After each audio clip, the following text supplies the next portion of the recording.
March 6ರಂದು ಅಂದರೆ ನಾಳೆ CM ಸಿದ್ದರಾಮಯ್ಯನವರು ದಾಖಲೆಯ 17ನೇ ಬಜೆಟ್ ಮಂಡನೆ ಮಾಡಲಿದ್ದಾರೆ. ರಾಜ್ಯದಲ್ಲಿ ನಾಯಕತ್ವ ಬದಲಾವಣೆ ಚರ್ಚೆಯ ಸಂದರ್ಭದಲ್ಲಿ ಸಿದ್ದರಾಮಯ್ಯನವರು ಮಂಡಿಸುವಂತಹ ಬಜೆಟ್ ಬಗ್ಗೆ ಸಾಕಷ್ಟು ಕುತೂಹಲ ಮೂಡ್ತಾ ಇದೆ. ಬಜೆಟ್ಗೆ ಸಿದ್ದರಾಮಯ್ಯನವರು ಅಂತಿಮ ಹಂತದ ಸಿದ್ಧತೆ ಕೂಡ ಮಾಡಿಕೊಂಡಾಗಿದೆ. ಆದರೆ ಈ ಬಾರಿಯ ಬಜೆಟ್ನಲ್ಲಿ ಏನನ್ನೆಲ್ಲ ನಿರೀಕ್ಷೆ ಮಾಡಬಹುದು, ಯಾವೆಲ್ಲ ಯೋಜನೆಗಳಿಗೆ ಅನುದಾನ ಸಿಗಲಿದೆ, 2026-27ನೇ ಸಾಲಿನ ಬಜೆಟ್ನಲ್ಲಿ ಯಾವೆಲ್ಲ ವಲಯಗಳಿಗೆ ಪ್ರಾಮುಖ್ಯತೆ ಸಿಗಲಿದೆ ಅನ್ನುವಂಥದ್ದನ್ನು ಕೂಡ ನಾವು ನೋಡ್ತಾ ಹೋಗೋಣ. ಪ್ರಮುಖವಾಗಿ ಈ ಬಾರಿಯ ಬಜೆಟ್ನಲ್ಲಿ ಗೃಹಲಕ್ಷ್ಮಿ, ಗೃಹಜ್ಯೋತಿ, ಶಕ್ತಿ ಯೋಜನೆ, ಅನ್ನಭಾಗ್ಯ ಹಾಗೂ ಯುವನಿಧಿ ಸೇರಿದಂತೆ ಈ ಪಂಚ ಗ್ಯಾರಂಟಿ ಯೋಜನೆಗಳು ಸರ್ಕಾರ ಅಧಿಕಾರಕ್ಕೆ ಬರುವ ಮುನ್ನ ಅವರೇನು ಘೋಷಣೆ ಮಾಡಿದ್ರು, ಆ ಪಂಚ ಗ್ಯಾರಂಟಿ ಯೋಜನೆಗಳಿಗೆ ಹೆಚ್ಚಿನ ಅನುದಾನವನ್ನು ಮೀಸಲಿಡುವಂಥ ಸಾಧ್ಯತೆ ಇದೆ ನಾಳೆ ಸಿದ್ದರಾಮಯ್ಯನವರು ಮಂಡನೆ ಮಾಡುವಂಥ ಬಜೆಟ್ಗೆ, ಆದರೆ ಆ ಬಜೆಟ್ ಸಂದರ್ಭದಲ್ಲಿ. ಆದರೆ ಇದೇ ವೇಳೆ ಮೂಲಸೌಕರ್ಯ ಅಭಿವೃದ್ಧಿ, ಕೃಷಿ, ನೀರಾವರಿ, ಶಿಕ್ಷಣ ಮತ್ತು ಆರೋಗ್ಯ ಕ್ಷೇತ್ರಗಳಿಗೆ ಹೆಚ್ಚುವರಿ ಹೂಡಿಕೆ ಮಾಡಬೇಕು ಅನ್ನುವಂಥ ಒತ್ತಾಯ ಕೂಡ ಕೇಳಿಬರ್ತಾ ಇದೆ. ಪ್ರಮುಖವಾಗಿ ಕೈಗಾರಿಕೆ, ಪ್ರವಾಸೋದ್ಯಮ, ಶಿಕ್ಷಣ, ಹೈನುಗಾರಿಕೆ, ಸಾರಿಗೆ ಸೇರಿದಂತೆ ಹಲವು ವಲಯಗಳಿಗೆ ಆದ್ಯತೆ ನೀಡಬೇಕು ಅನ್ನುವಂಥ ಬೇಡಿಕೆ ಕೂಡ ಇದೆ. ಕಲ್ಯಾಣ ಕರ್ನಾಟಕ ಸೇರಿದಂತೆ ಹಿಂದುಳಿದ ಪ್ರದೇಶಗಳಿಗೆ ವಿಶೇಷವಾದಂಥ ಅನುದಾನವನ್ನು ನೀಡುವ ಸಾಧ್ಯತೆ ಕೂಡ ಇದೆ.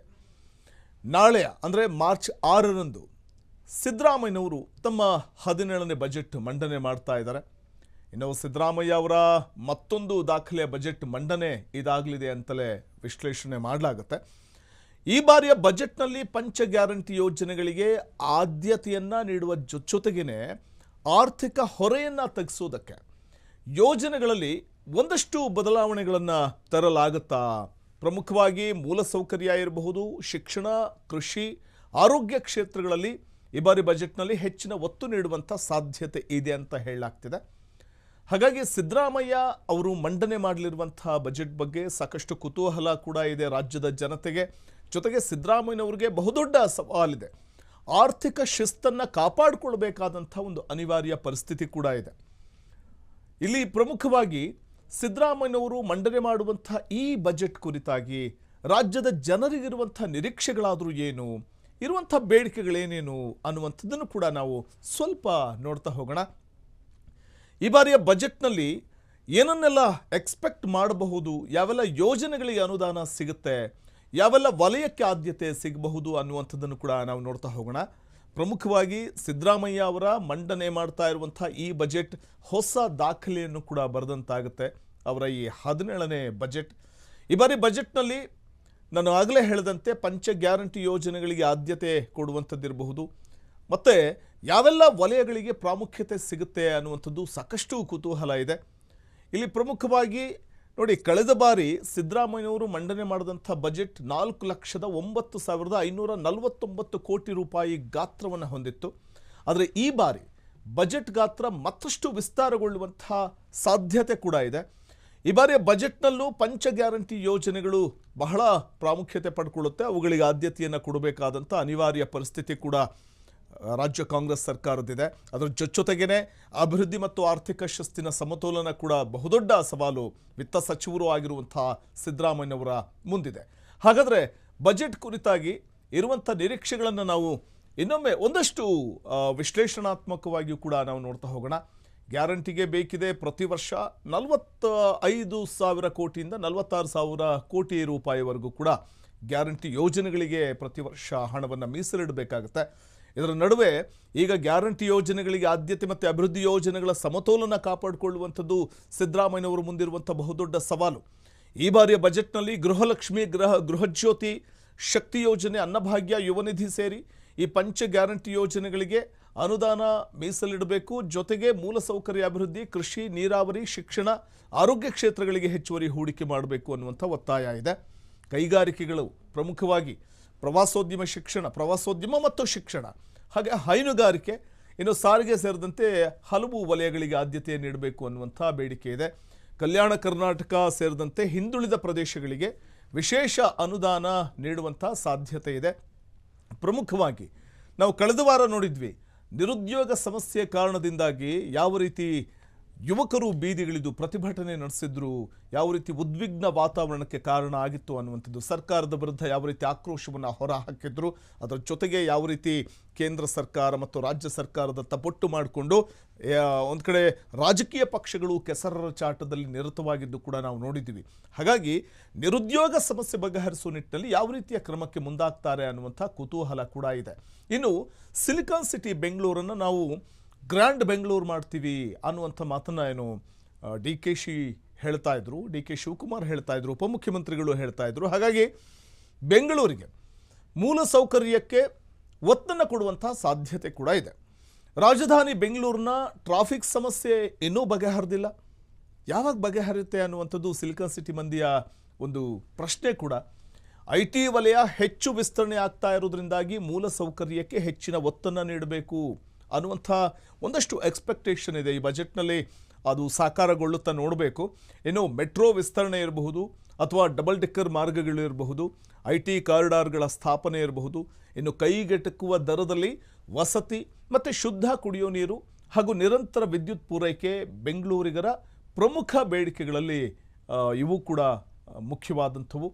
ಇನ್ನು 100% ನವೀಕರಿಸಬಹುದಾದಂತಹ ಇಂಧನ ಬಳಸುವ ಕೈಗಾರಿಕೆಗಳಿಗೆ ಸಬ್ಸಿಡಿ ಕೊಡುವಂಥದ್ದಿರ್ಬೋದು, ವಿದ್ಯುತ್ ತೆರಿಗೆ ಇಳಿಕೆ ಮಾಡುವಂಥದ್ದಿರ್ಬೋದು, ಆಸ್ತಿ ತೆರಿಗೆ ರಿಯಾಯಿತಿ ಮುಂತಾದ ಪ್ರೋತ್ಸಾಹಕ ಕ್ರಮಗಳ ನಿರೀಕ್ಷೆ ಕೂಡ ಇದೆ. ಗ್ರೇಟರ್ ಬೆಂಗಳೂರು ಪ್ರಾಧಿಕಾರ ಆದ ನಂತರದಲ್ಲಿ ಪ್ರಮುಖವಾಗಿ ಗ್ರೇಟರ್ ಬೆಂಗಳೂರು ಅಥಾರಿಟಿ, ಈ ಪ್ರಾಧಿಕಾರ ವ್ಯಾಪ್ತಿಯ 5 ನಗರ ಪಾಲಿಕೆಗೆ ರಾಜ್ಯ ಬಜೆಟ್ ಮೇಲೆ ಭಾರಿ ನಿರೀಕ್ಷೆಯಂತೂ ಇದೆ. 5 ನಗರ ಪಾಲಿಕೆಗಳು ರಚನೆಯಾಗಿ 5 ತಿಂಗಳಾಗಿದ್ದು, ರಾಜ್ಯದ ಬಜೆಟ್ ಮಂಡನೆಯ ನಂತರ ಮಾರ್ಚ್ 2ನೇ ವಾರದಲ್ಲಿ ಮೊದಲ ಆಯವ್ಯಯ ಮಂಡಿಸೋದಕ್ಕೂ ಕೂಡ ಸಿದ್ಧತೆ ನಡೆದಿದೆ. ರಸ್ತೆ, ಪಾದಚಾರಿ ಮಾರ್ಗ, ಉದ್ಯಾನ, ಕೆರೆ ಮುಂತಾದ ಮೂಲಭೂತ ಸೌಕರ್ಯಗಳ ಕಾಮಗಾರಿಗಳಿಗೆ ರಾಜ್ಯದಿಂದ ಹೆಚ್ಚಿನ ನೆರವಿನ ನಿರೀಕ್ಷೆ ಕೂಡ ಇದೆ. ನಮ್ಮ ಪರಂಪರೆ ಮತ್ತು ಪ್ರವಾಸೋದ್ಯಮ ಮೈಸೂರಿನ ಅಭಿವೃದ್ಧಿಯ 2 ಪ್ರಮುಖ ಆಧಾರ ಸ್ತಂಭಗಳು ಅಂತ ಹೇಳಿದ್ರೆ ತಪ್ಪಾಗಲಿಕ್ಕಿಲ್ಲ. ಇವೆರಡಕ್ಕೂ ಬಜೆಟ್ನಲ್ಲಿ ವಿಶೇಷವಾದಂಥ ಪ್ಯಾಕೇಜ್ ಬೇಡಿಕೆ ಇದೆ. ಈ ಅನುದಾನವನ್ನು ಮೀಸಲಿಡಬೇಕು ಅನ್ನುವಂಥ ಒಂದು ಅಭಿಪ್ರಾಯ ಕೂಡ ಕೇಳಿಬರ್ತಾ ಇರುವಂಥದ್ದು. ಇನ್ನು ನಾವು ಸಮಗ್ರ ನಿರೀಕ್ಷೆ ಏನು, ಇಡೀ ರಾಜ್ಯದ ಸಮಗ್ರ ನಿರೀಕ್ಷೆ ಏನು, ರಾಜ್ಯದ ಜನರ ಒಂದು ಚಿತ್ತ ಬಜೆಟ್ ನಾಳೆ ಮಂಡನೆ ಆಗುವಂಥ ಸಂದರ್ಭದಲ್ಲಿ ಇದ್ದೇ ಇರುತ್ತೆ. ನಿರೀಕ್ಷೆಗಳು ಭಾರ ಮಾತ್ರ, ನಿರೀಕ್ಷೆಗಳ ಭಾರವನ್ನು ಹೊತ್ತೆ ಬಜೆಟ್ ಮಂಡನೆಗೆ CM ಸಿದ್ದರಾಮಯ್ಯನವರು ಮುಂದಾಗ್ತಾರೆ. ವೈದ್ಯಕೀಯ ಕಾಲೇಜು ಇಲ್ಲದ ಜಿಲ್ಲೆಗಳಿಗೆ ಈ ಹೊಸ ಕಾಲೇಜುಗಳನ್ನು ಘೋಷಣೆ ಮಾಡುವಂಥ ಸಾಧ್ಯತೆ ಏನಾದರೂ ಇದೆಯಾ ಅನ್ನುವಂಥದ್ದನ್ನು ಕಾದು ನೋಡಬೇಕು. ಹಿಂದುಳಿದ ವರ್ಗದ ಮಕ್ಕಳಿಗೆ UPSC ತಯಾರಿಗೆ ಆಶ್ರಯ ಮತ್ತು ಪ್ರಗತಿಯಲ್ಲಿರುವಂಥ ನೀರಾವರಿ ಯೋಜನೆಗಳಿಗೆ ವಿಶೇಷ ಅನುದಾನವನ್ನು ನೀಡುವಂಥದ್ದು. ಇನ್ನು ಪ್ರವಾಸೋದ್ಯಮಕ್ಕೆ PPP ಮಾದರಿಯಲ್ಲಿ ಮೂಲಸೌಕರ್ಯದ ವ್ಯವಸ್ಥೆ, ಮೂಲಭೂತ ಸೌಕರ್ಯಗಳ ಉನ್ನತೀಕರಣ ಮಾಡುವಂಥದ್ದಿರಬಹುದು. ಬೆಳಗಾವಿ ಹುಬ್ಬಳ್ಳಿ ರೈಲು ಮಾರ್ಗ, ಹಾಗೆ ಕೈಗಾರಿಕಾ ಆಧುನೀಕರಣ, GST ಸಂಬಂಧಿತ ಸಬ್ಸಿಡಿ ವ್ಯವಸ್ಥೆ ಇರಬಹುದು. ಇವೆಲ್ಲವೂ ಸೇರಿದಂತೆ ಹಲವು ಬೇಡಿಕೆಗಳು ರಾಜ್ಯ ಸರ್ಕಾರದ ಮುಂದೆ ಇರೋದಂತೂ ನಿಜ. ಕರ್ನಾಟಕದಲ್ಲಿ ಕಾಂಗ್ರೆಸ್ ಸರ್ಕಾರ ಜಾರಿಗೊಳಿಸಿದಂತಹ ಪಂಚ ಗ್ಯಾರಂಟಿ ಯೋಜನೆಗಳು, ಈ ಯೋಜನೆಗಳಿಂದ ಜನರ ಬಳಿ ಹಣ ಓಡಾಡುವಂತಾಗಿರೋದೇನೋ ನಿಜ. ಆದರೆ ಹಸಿವು ಮುಕ್ತ ಕರ್ನಾಟಕ ಮತ್ತು ಗೃಹಲಕ್ಷ್ಮಿ ಯೋಜನೆ ಹಾಗೆ ಶಕ್ತಿ ಯೋಜನೆಗಳಿಂದ ಜನರ ಶಕ್ತಿ ಹೆಚ್ಚಾಗಿದೆ ಅಂತ ಮೇಲ್ನೋಟಕ್ಕೆ ಅನಿಸಿದ್ರು ಕೂಡ ಇಡೀ ರಾಜ್ಯದ ಅಭಿವೃದ್ಧಿ ದೃಷ್ಟಿಯಿಂದ ನೋಡಿದ್ರೆ ಈ ವರ್ಷದ ಬಜೆಟ್ ಬಹಳ ಬಹಳ ಮುಖ್ಯವಾಗಿದೆ. ನೀರಾವರಿ ಯೋಜನೆಗಳಿರಬಹುದು, ವಿವಿಧ ಅಭಿವೃದ್ಧಿ ಯೋಜನೆಗಳ ಜೊತೆ ರಾಜ್ಯಕ್ಕೆ ಬಂಡವಾಳ ಆಕರ್ಷಣೆ ಕೂಡ ಬಹಳ ಮುಖ್ಯ ಆಗುತ್ತೆ. ಗ್ಯಾರಂಟಿ ಹೊರೆಯ ನಡುವೆ ಒಂದು ಕಡೆ ರಾಜ್ಯದ ಪ್ರಗತಿಯ ಎಂಜಿನ್ ಹಳಿ ಏರುತ್ತಾ ಅನ್ನುವಂಥದ್ದೇ ಈಗ ಇರುವಂಥ ಒಂದು ಪ್ರಶ್ನೆ. ಅಂದರೆ ಗ್ಯಾರಂಟಿ ಹೊರೆಯ ನಡುವೆ ಹಳಿ ಏರುತ್ತಾ ರಾಜ್ಯದ ಪ್ರಗತಿಯ ಎಂಜಿನ್ ಅನ್ನುವಂಥ ಒಂದು ಪ್ರಶ್ನೆ ಜನಸಾಮಾನ್ಯರು ಕೂಡ ಕೇಳ್ತಾರೆ. ಆ ನಿರೀಕ್ಷೆಗಳಿದೆ ಜನಸಾಮಾನ್ಯರಿಗೆ. ಸೂರಿಲ್ಲದ ಬಡವರಿಗೋಸ್ಕರ ಹೊಸದಾಗಿ ಒಂದು ಮನೆಯನ್ನು ಕೂಡ ಕಟ್ಟಲಿಲ್ಲ ಅನ್ನುವಂಥದ್ದು ವಾಸ್ತವ ಸಂಗತಿ. ಒಂದು ಕಡೆ ಕೇಂದ್ರದ ಅಸಹಕಾರ, ಮತ್ತೊಂದು ಕಡೆ ಅನುದಾನ ಕೊರತೆಯಿಂದ ನೀರಾವರಿ ಹಾಗೂ ಅಭಿವೃದ್ಧಿ ಯೋಜನೆಗಳು ಹಳ್ಳ ಹಿಡಿದಿವೆ ಅನ್ನುವಂಥ ಮಾತಿದೆ. ಪಂಚ ಗ್ಯಾರಂಟಿ ಬಳಿಕ ಸಾಧನೆಯ ಸಂತೃಪ್ತಿ ಮತ್ತು ಸೊರಗಿರುವಂಥ ಅಭಿವೃದ್ಧಿ ಬಗ್ಗೆ ಚರ್ಚೆ ನಡೀತಾ ಇರುವ ಸಂದರ್ಭದಲ್ಲೇ ರಾಜ್ಯ ಮತ್ತೆ ಪ್ರಗತಿಯ ಹಳಿ ಏರಿ ಹಾಗೆಯೇ ಅಭಿವೃದ್ಧಿ ಕೆಲಸಗಳಿಗೆ ಆದ್ಯತೆ ಸಿಗಬೇಕು ಅನ್ನುವಂಥ ಒತ್ತಾಸೆಗೆ ನಾಳೆ ಮಂಡನೆ ಆಗಲಿರುವಂಥ 2026-27ನೇ ಸಾಲಿನ ಬಜೆಟ್ ಬಲ ನೀಡುತ್ತಾ ಅನ್ನುವಂಥದ್ದು ಕುತೂಹಲವನ್ನು ಮೂಡಿಸಿದೆ. ಪ್ರಮುಖವಾಗಿ GSDP ಆದಾಯ ಸಂಗ್ರಹದಲ್ಲಿ ರಾಜ್ಯ ಮುಂದಿದೆ ಅಂತ ಹೇಳಿದ್ರು ಕೂಡ ಅಭಿವೃದ್ಧಿ ಕೆಲಸಗಳು ಹಾಗೆ ನಿಂತಿವೆ. ಕೊಟ್ಟ ಮಾತಿನಂತೆ ನಡೆಯೋ ಸಂಕಲ್ಪ ಸಾಕಾರ ಸಮಾಧಾನದ ನಡುವೆ ಅಭಿವೃದ್ಧಿ ಸಂಪೂರ್ಣ ಕಡೆಗಣನೆ ಆಗಿಬಿಟ್ಟಿದೆ ಅನ್ನುವಂಥ ಆಕ್ಷೇಪ ಕೂಡ ಇದೆ ಸಾರ್ವಜನಿಕರಲ್ಲಿ. ಹಾಗಾಗಿ ಈ ಸಲದ ಮುಂಗಡ ಪತ್ರದಲ್ಲಿ ಕಲ್ಯಾಣ ಕಾರ್ಯಕ್ರಮಗಳ ಜೊತೆಗೇನೆ ಸ್ಪರ್ಧಾತ್ಮಕ ಸನ್ನಿವೇಶದಲ್ಲಿ ರಾಜ್ಯದ ಅಭಿವೃದ್ಧಿಗೆ ಒತ್ತು ಸಿಗುತ್ತಾ ಅನ್ನುವಂಥ ಒಂದು ನಿರೀಕ್ಷೆ ಕೂಡ ಇದೆ. ಸೊ ಹಾಗಾಗಿ ಇಲ್ಲಿ ಜನಸಾಮಾನ್ಯರ ಬದುಕಿನಲ್ಲೂ ಸುಧಾರಣೆ ತರಬೇಕಿದೆ. ಎಲ್ಲರ ಕೈಲಿ ಹಣ ಓಡಾಡುವಂತೆ ಮಾಡ್ತು ಗ್ಯಾರಂಟಿ ಯೋಜನೆ ಅಂತ ಹೇಳಿದ್ರೆ ಅದು ಬಹುಶಃ ಅತಿಶಯೋಕ್ತಿ ಆಗಬಹುದು ಅಂತ ಅನಿಸುತ್ತೆ. ಆದರೆ ಇರುವಂಥ ಆದ್ಯತೆಗಳೇನು, ನಿರೀಕ್ಷೆಗಳೇನು, ಅವುಗಳನ್ನು ಫುಲ್ಫಿಲ್ ಮಾಡಬೇಕಿದೆ.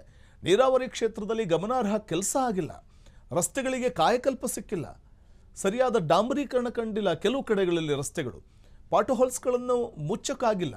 ಕೃಷಿ ಮತ್ತು ಗ್ರಾಮೀಣಾಭಿವೃದ್ಧಿ ಇಲಾಖೆಗಳಲ್ಲಿ ನಾನಾ ಕಾರ್ಯಕ್ರಮಗಳು ಅನುದಾನ ಕೊರತೆಯಲ್ಲಿ ಸೊರಗು ಹೋಗಿವೆ ಅನ್ನುವಂಥ ಮಾತಿದೆ. ಹಿಂದಿನ ಅವಧಿಯಲ್ಲಿ ಆರಂಭ ಆಗಿದ್ದಂಥ ಮನೆಗಳಲ್ಲಿ ಕೆಲವು ಮುಗ್ದಿವೆ ಅನ್ನುವಂಥ ಸಮಾಧಾನದ ಹೊರತಾಗಿಯೂ ಕೂಡ ಸೂರಿಲ್ಲದ ಬಡವರಿಗೋಸ್ಕರ ಹೊಸದಾಗಿ ಇನ್ನೂ ಒಂದು ಮನೆಯನ್ನು ಕಟ್ಟಲಿಲ್ಲ ಅನ್ನುವಂಥ ಒಂದಷ್ಟು ವಾಸ್ತವ ಸಂಗತಿಗಳು ಕೂಡ ಕಣ್ಮುಂದೆ ಇರೋದಂತೂ ನಿಜ.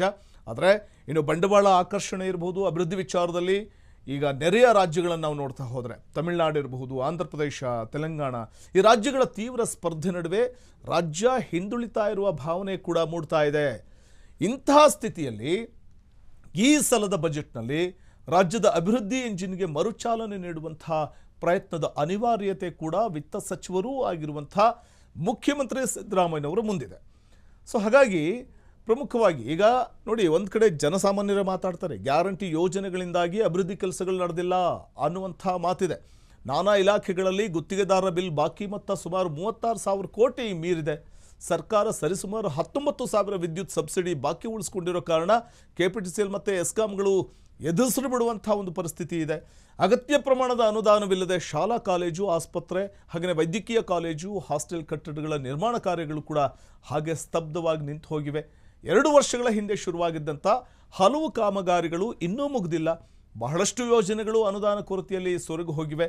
ಹಾಗೆ ಪರಿಶಿಷ್ಟರ ಉಪಯೋಜನೆಯ SCP ಮತ್ತು TSP ಸಾವಿರಾರು ಕೋಟಿ ಹಣ ಗ್ಯಾರಂಟಿಗಳಿಗೆ ವರ್ಗಾವಣೆಯಾಗಿದ್ದು, ಆಶಯದಂತೆ ಈ ವರ್ಗದ ಅಭಿವೃದ್ಧಿ ಕಾರ್ಯಗಳು ಕೂಡ ನಡೆದಿಲ್ಲ ಅನ್ನುವಂಥ ಮಾತಿದೆ. ಹಾಗಾಗಿ ರಾಜ್ಯದಲ್ಲಿ ತೆರಿಗೆ ಸಂಗ್ರಹ ತೃಪ್ತಿಕರವಾಗಿದೆ ಅಂತ ಹೇಳಿದ್ರು ಕೂಡ ಸಂಬಳ, ಸಾರಿಗೆ, ಜನರ ಖಾತೆಗಳಿಗೆ ದುಡ್ಡು, ಹೀಗೆ ತಾತ್ಕಾಲಿಕ ಖುಷಿಯ ನಿರ್ವಹಣೆ ನಡೆದಿದೆ. ಈ ಗ್ಯಾರಂಟಿ ಆಚೆಗೆ ಜನರ ಅಪೇಕ್ಷೆಗಳು ಕೂಡ ಹೆಚ್ಚಾಗ್ತಾ ಇವೆ ಅನ್ನುವಂಥದ್ದು ಗಮನಿಸಬೇಕಾಗುತ್ತೆ ಸರ್ಕಾರ. ಒಂದು ಕಡೆ ಗ್ಯಾರಂಟಿಗಳಿಂದಾಗಿ ಕ್ಷೇತ್ರದಲ್ಲಿ 1 ಕಿಲೋಮೀಟರ್ ರಸ್ತೆ ಕೂಡ ಮಾಡಲಾಗಿಲ್ಲ ಅನ್ನುವಂಥ ಗುಣಗಾಟ ಆಡಳಿತ ಪಕ್ಷದವರನ್ನು ಕೂಡ ಬಿಟ್ಟಿಲ್ಲ. ಇಂಥ ಸ್ಥಿತಿಯಲ್ಲಿ ಗ್ಯಾರಂಟಿಗಳ ಬದ್ಧತಾ ಹೊರೆ ನಡುವೆ ಅಭಿವೃದ್ಧಿಗೆ ಆದ್ಯತೆ ನೀಡಬೇಕಾದಂಥ ಒಂದು ಅನಿವಾರ್ಯ ಪರಿಸ್ಥಿತಿ ಸಿದ್ದರಾಮಯ್ಯನವರ ಮೇಲಿದೆ. ಸೊ ಹಾಗಾಗಿ ಒಂದು ಕಡೆ ಪ್ರಮುಖವಾಗಿ ನೀರಾವರಿ ಮತ್ತು ಅಭಿವೃದ್ಧಿ ಯೋಜನೆಗಳು ಹಳ್ಳ ಹಿಡಿದಿವೆ. ಸಮಾನ ಪಾಲು ಭರಿಸುವಂಥ ರೈಲ್ವೆ ಯೋಜನೆಗಳು ನೆನೆಗುದಿಗೆ ಬೀಳುವುದಕ್ಕೆ ರಾಜ್ಯ ಸರ್ಕಾರವು ಸಕಾಲಿಕವಾಗಿ ತನ್ನ ಪಾಲು ಭರಿಸದೇ ಇರುವಂಥದ್ದು ಕಾರಣ ಅನ್ನುವಂಥ ಮಾತಿದೆ. ಹೂಡಿಕೆ ಆಕರ್ಷಣೆಗೆ ತಮಿಳುನಾಡಿನ CM ಸ್ಟಾಲಿನ್ ಹಾಗೆಯೇ ಆಂಧ್ರ ಪ್ರದೇಶದ ಚಂದ್ರಬಾಬು ನಾಯ್ಡು ಖುದ್ದು ಆಸಕ್ತಿ ವಹಿಸಿದ್ದು, ಪ್ರವರ್ಧಮಾನಕ್ಕೆ ಬರ್ತಾ ಇರುವಂಥ ಸೆಮಿ ಕಂಡಕ್ಟರ್ನಂತಹ ನಾನಾ ಉದ್ದಿಮೆ ವಲಯಗಳಿಗೆ ಇನ್ಸೆಂಟಿವ್ ನೀಡುವ ಬಜೆಟ್ ಒತ್ತಾಸೆ ಈವರೆಗೆ ಅಂದರೆ ನೋಡಿ, ಅಲ್ಲಿ ನಾನಾ ಉದ್ದಿಮೆ ವಲಯಗಳಿಗೆ ಇನ್ಸೆಂಟಿವ್ ನೀಡುವಂಥ ಬಜೆಟ್ ಇದಾಗಿರುತ್ತಾ ಅನ್ನುವಂಥದ್ದು ಒಂದು ಕಡೆ. ಇನ್ನು ಈವರೆಗೆ ರಾಜ್ಯದಲ್ಲಿ ಇಂಥದ್ದಾಗಿಲ್ಲ. ಸೊ ಹಾಗಾಗಿ ಹೂಡಿಕೆ ಆಕರ್ಷಣೆ ವಿಚಾರದಲ್ಲಿ ನೆರೆ ರಾಜ್ಯಗಳ ಸ್ಪರ್ಧೆಯಲ್ಲಿ ರಾಜ್ಯ ಹಿಂದೆ ಬೀಳ್ತಾ ಇದೆಯಾ ಅನ್ನುವಂಥ ಒಂದು ಆತಂಕ ಕೂಡ ಇದೆ.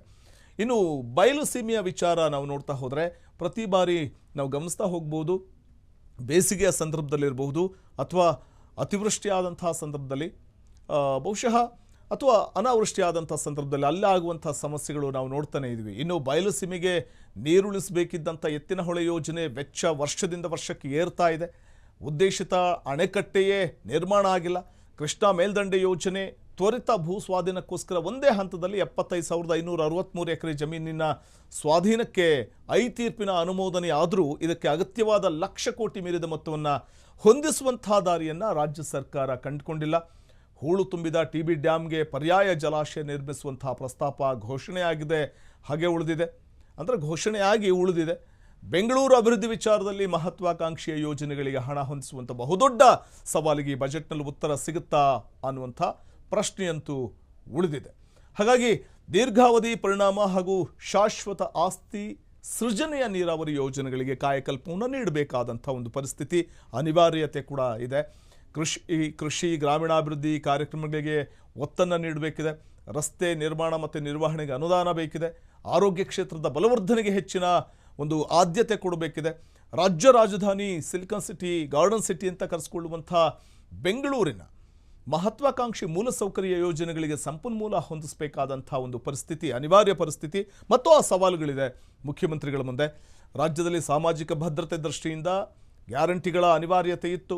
ಈ ಯೋಜನೆಗಳ ಮುಂದುವರಿಕೆ ಜೊತೆಗೆ ಅಭಿವೃದ್ಧಿ ಯೋಜನೆಗಳಿಗೆ ಒತ್ತಾಸೆ ಸಿಗಬೇಕು, ಆದಾಯ ಸಂಗ್ರಹಕ್ಕೆ ಒತ್ತು ನೀಡಬೇಕು, ಜನಪರ ಕಾರ್ಯಕ್ರಮ ಹಾಗೆಯೇ ಅಭಿವೃದ್ಧಿ ಎರಡನ್ನೂ ಮುನ್ನಡೆಸ್ಕೊಂಡು ಹೋಗುವಂಥ ಕೆಲಸವನ್ನು ಈ ಸಾಲಿನ ರಾಜ್ಯ ಬಜೆಟ್ನಲ್ಲಿ ಆಗಬೇಕಾಗಿದೆ. ಇದನ್ನು ವಿತ್ತ ಸಚಿವರಾಗಿರುವ ಮುಖ್ಯಮಂತ್ರಿ ಸಿದ್ದರಾಮಯ್ಯನವರು ಹೇಗೆ ನಿಭಾಯಿಸ್ತಾರೆ ಅನ್ನುವಂಥದ್ದನ್ನು ಕಾದು ನೋಡಬೇಕಿದೆ. ಇದಾಗಿತ್ತು ಈ ಹೊತ್ತಿನ ವಿಶೇಷ. ನೋಡ್ತಾ ಇರಿ ಫ್ರೀಡಮ್ ಟಿವಿ, ಇದು ಜನಸಾಮಾನ್ಯರ ಶಕ್ತಿ. ಕ್ಷಣ ಕ್ಷಣದ ಸುದ್ದಿಗಳಿಗಾಗಿ ಫ್ರೀಡಮ್ ಟಿವಿ ಸಬ್ಸ್ಕ್ರೈಬ್ ಮಾಡಿ, ಲೈಕ್ ಮಾಡಿ ಹಾಗೂ ಫಾಲೋ ಮಾಡಿ. ಹೊಸ ಸುದ್ದಿಗಳ ನೋಟಿಫಿಕೇಶನ್ಗಾಗಿ ಬೆಲ್ ಐಕಾನ್ ಮೇಲೆ ಕ್ಲಿಕ್ ಮಾಡಿ.